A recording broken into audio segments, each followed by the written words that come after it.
Kasako Media, one power ahead. Hii ni yetu sote.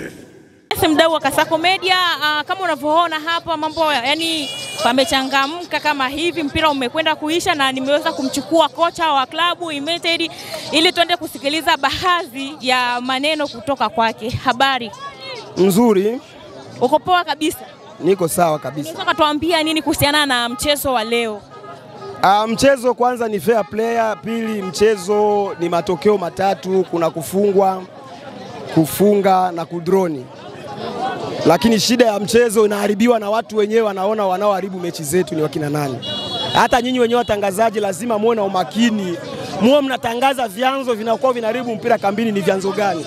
Sio mjisahau. Msiwe tu media ya kuona kwamba tunakuja kuonesha mechi tukimaliza basi mnaongea tunaona refa fulani ana mapungufu. Mimi huyo Alex namjua, mechi ya D1 ameshaharibu yeye. Najua mechi ya ligi ya Makere aliharibu yeye mmoja. Kwanza ni mlarushwa mkubwa. Kwa sababu mambo kama haya ni aibu kuona kwamba anaongea na timu pinzani lugha ya Kirundi, kitu ambacho hata Ulaya kipo. Hauruhusiwi kumsogelea refa kuongea. Lakini yeye ameongea na mchezaji wangu kumwambia mnaongea kitu gani? Kila ambacho sisi tunatakiwa kujua na moja kwa moja akampa nyekundu, kitu ambacho ni cha aibu. Kwa hiyo vyanzo vya mpira kambini kuharibika ni vyombo vyenyewe pale.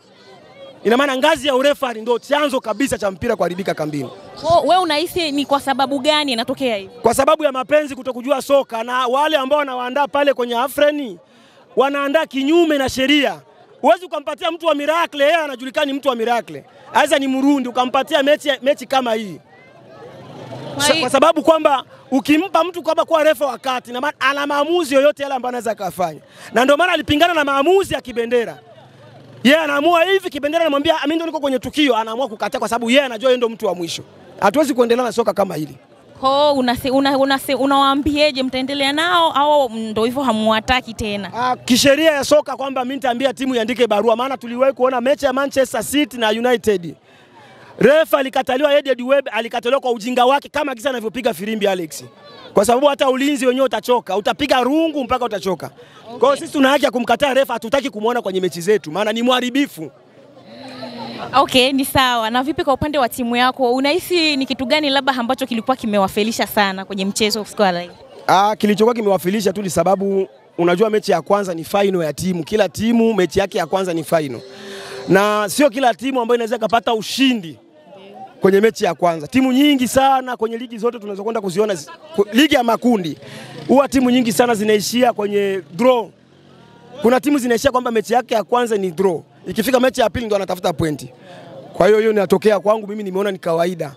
Inaweza nikashindwa mechi ya kwanza nikapata draw, lakini mechi ya pili nikatafuta ushindi. Wow. Kwa hiyo mnajiamini kwa mechi ya pili mtafanya vizuri zaidi ya hapa mlivyofanya? Mimi najikubali na naweza, kwa sababu naenda kutengeneza makosa ambayo nimeyaona. Naenda kuboresha kikosi, nafanya zoezi, nafanya research, lazima nikague kila aina ya kila njia, sina uoga. Nitapita kwenye kundi tu. Wow, ni vizuri sana. Na unakwenda kuwaambia nini mashabiki ambao wanawafuatilia muda kama na huu hapa? Cha kwanza wajiamini, waamini kwamba kila mchezaji anaweza kwa wakati wake. Ili kama hujamwezesha mchezaji kumpa nafasi kwenye mechi, basi usitegemee siku gani ambao usitegemee lini atakwenda kuonekana. Kwa hiyo ili mwanzo ni mgumu, kuna wamoja ambao ndo wameanzishwa mechi ya kwanza kulingana kisa walivyoperform zoezi. Lakini ilipofika kwenye mechi wameperform tofauti kidogo kwa sababu ile complex, yani uwiano wa watu na kwenda tofauti. Mechi inakuwa ni ngumu. Kwa hiyo nafikiria kwamba mechi ya pili naenda kuwatengeneza na wapatia confidence na watengeneza kisaikolojia zaidi na kuwaboresha, watatoka kwa wachezaji wazuri. Okay bana, mdau wa Kasako Media, I think umemwelewa ni kitu gani amekwenda kuongea. Upande wa makocha muweze kujirekebisha, pia mashabiki mjipange kwa awamu ya pili, na kuambia atakuja tofauti na hivi walivyocheza leo. Bila kusahau kuwa hii hapa ni Kasako Media, mimi naitwa Black Beauty. Chukua hiyo. Kasako Media, one power ahead. Hii ni yetu sote.